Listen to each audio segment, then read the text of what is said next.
নমস্কার বন্ধুরা, কেয়া প্রভা সংসার ভ্লগে জানাই সকলকে অনেক স্বাগত। আজ আমি বানাবো এমন এক জাদুকরি মশলা যাতে নিরামিষ আমিষ সব ধরনের রান্নায় এক চামচেই বাজিমাত। তো চলুন আজকে দেখে নেওয়া যাক এই মশলাতে আমি কি কি জিনিস নিয়েছি। এখানে নিয়েছি আমি 1 চামচের মতন গোটা গোলমরিচ, 6 থেকে 7টা তেজপাতা, এখানে নিয়েছি কসুরি মেথি, আর এখানে নিয়েছি 6 থেকে 7টা ছোট এলাচ, অল্প একটুখানি লবঙ্গ, 1.5 চামচের মতন নিয়েছি গোটা ধনে, 1.5 চামচের মতন নিয়েছি গোটা জিরে, আর 7 থেকে 8টা নিয়েছি শুকনো লঙ্কা, অল্প একটু দারুচিনি, আর একটা বড় এলাচ। আমার একটাই ছিল, আপনারা চাইলে দুটো তিনটেও ব্যবহার করতে পারেন। তো চলুন গ্যাসটা আগে জ্বালাই, মশলাগুলো ভেজে নিতে হবে।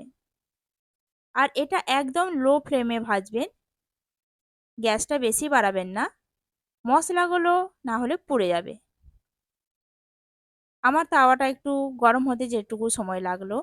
আর শুকনো লঙ্কাটা আমি আগেই দিলাম, কেননা শুকনো লঙ্কাটা ভাজতে মোটামুটি একটু সময় লাগবে। একটু কালারটা যখন চেঞ্জ হবে তখন বাকি মশলাগুলো আমি অ্যাড করব। এখানে তেজপাতাটা দিয়ে দিলাম, এটাও একটু সময় লাগবে। দেখুন শুকনো লঙ্কা তেজপাতার কালারটা একটু চেঞ্জ হয়েছে। এরপর আমি মশলা একে একে এখানে অ্যাড করব।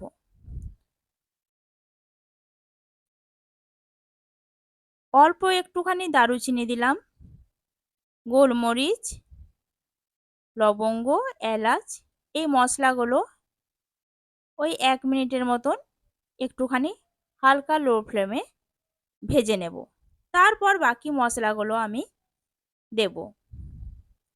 আর এই মশলাটা আপনারা বাড়িতে বানিয়ে রেখেও দিতে পারেন। এই মশলাটা আপনার একটা যদি এয়ারটাইট কন্টেনারে রাখতে পারেন তো 6 থেকে 7 মাস পর্যন্ত থাকবে। এরপরে দিয়ে দিলাম আমি গোটা ধনে, গোটা জিরে, এটা দিয়ে আরও মিনিট দুয়েকের মতন আমি একটু ভেজে নেব। তাওয়াটা আমার গরম আছে, হালকাতেই আমার কাজ মিটবে, কারণ ননস্টিক এমনিতেই তাড়াতাড়ি গরম হয় আর ঠিক তত তাড়াতাড়ি ঠান্ডাও হয়।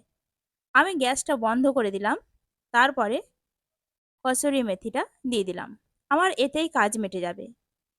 এই যে গরমের তাপটা আছে এতেই, কেননা এ যদি গ্যাসটা অন করে দেওয়া হতো তাহলে আমার মেথি পাতাটা একদম পুড়ে যেত। পুড়ে গেলে একটু তেঁতো তেঁতো তেঁতো আর কি ভাব লাগবে, তিতকুটে, তো সেটা মোটেই আর কি ভালো লাগবে না। এটা আমি ঠান্ডা করতে দিলাম, ঠান্ডা হোক। তারপর একটা মিক্সির বাটি নিয়ে আমি এটা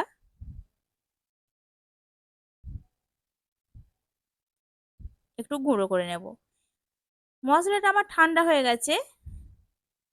তারপর একটা মিক্সির বাটি নিয়েছিলাম, মিক্সির বাটি নিয়ে আমি মশলাটার এরপর গুঁড়ো করে নেব। আর এই মশলাটা আপনি নিরামিষ আমিষ নিরামিষেও যদি দেন 1 চামচ, তো 1 চামচেই আপনার কাজ মিটে যাবে। আপনারা বাড়িতে বানিয়ে একবার দেখবেন, তাহলেই বুঝতে পারবেন যে এই মশলার উপকারিতা কতটা।